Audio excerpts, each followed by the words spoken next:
Many people don't believe the historical account or truth that Jesus died and rose again. They have made up many stories to try to explain why the tomb where Jesus was buried is now empty. Some say Jesus just fainted, or fell unconscious while on the cross. And in the cool tomb, he revived, and left. But Jesus would have had to roll back this great heavy stone, measuring fairly 13 feet across, which had to be moved by more than 2 or 3 people simultaneously. Way too heavy for one person. He'd also have to walk past the Roman soldiers outside. An almost dead by crucifixion man would have been ultimately too weak to do this. And the guards would have stopped him. Especially the Roman soldier already stabbed Jesus on the cross to see if he was really dead. Blood and water gushed out of his side. This is scientific proof that he was already dead, because there's a special chemical division like that which takes place in the body when a person dies. Others believe the disciples stole Jesus' body and lied, saying he rose.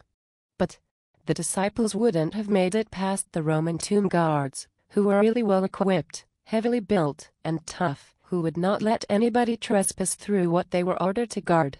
Most of the disciples later died for their belief that Jesus arose. Come on. They wouldn't have died for something they knew to be a lie.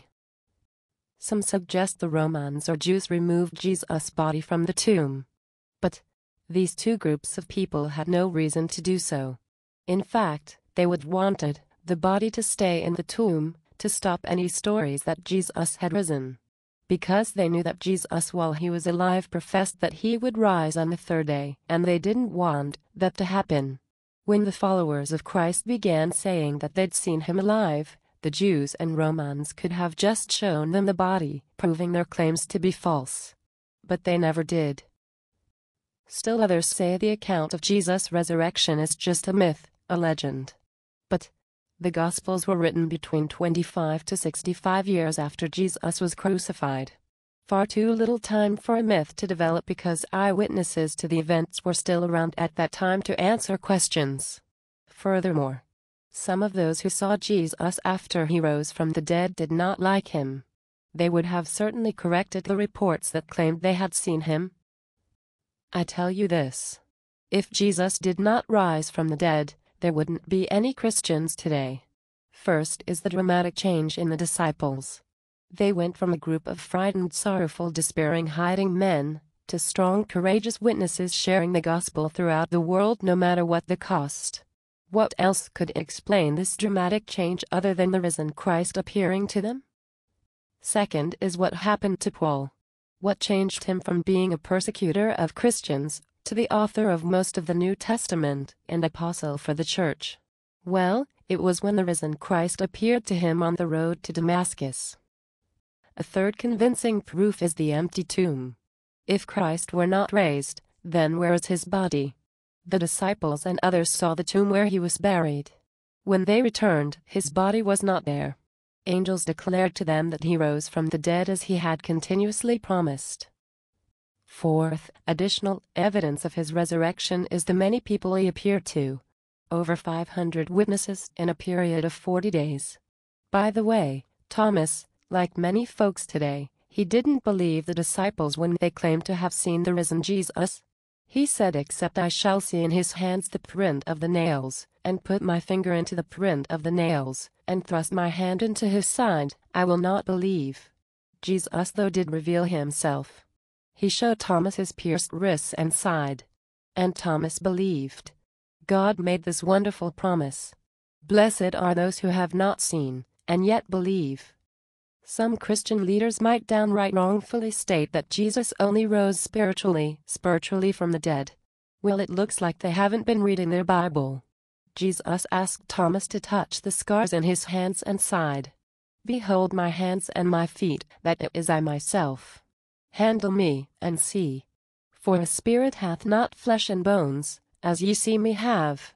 In Acts 1:9, Jesus ascended bodily into the clouds. And when he had spoken these things, while they beheld, he was taken up, and a cloud received him out of their sight. They saw Jesus physically, ascended into the clouds when he left earth, and he will return in the same fashion. The angels said, "Ye men of Galilee, Why stand ye gazing up into heaven? This same Jesus, which is taken up from you into heaven, shall so come in like manner as ye have seen him go into heaven. Friends, there is as much proof that Jesus Christ arose from the dead as there is that Alexander the Great existed. As a matter of fact, there is much more. Can you prove to me that Julius Caesar ever lived? No. You can't show me some archaeology and history books, but you cannot absolutely prove that this man ever lived. You cannot prove to me that anyone in history ever lived, unless you saw them with your own eyes. You never saw Napoleon with your own eyes. But that doesn't mean he didn't exist. Apart from something you read in a book, saw on TV, heard in a class, etc. Everything we believe concerning history is by faith. Who says George Washington ever existed? Can you prove that? No, you cannot. However, no one questions whether or not George Washington existed. Why? Because we just accept some of the things we hear and read. The only exception is the people who are still living today who can tell us about things that happened 50 to 100 years ago. Beyond the last century, history is all by faith. We go by what we read and hear. Everything we believe concerning history is based on something we've seen or heard.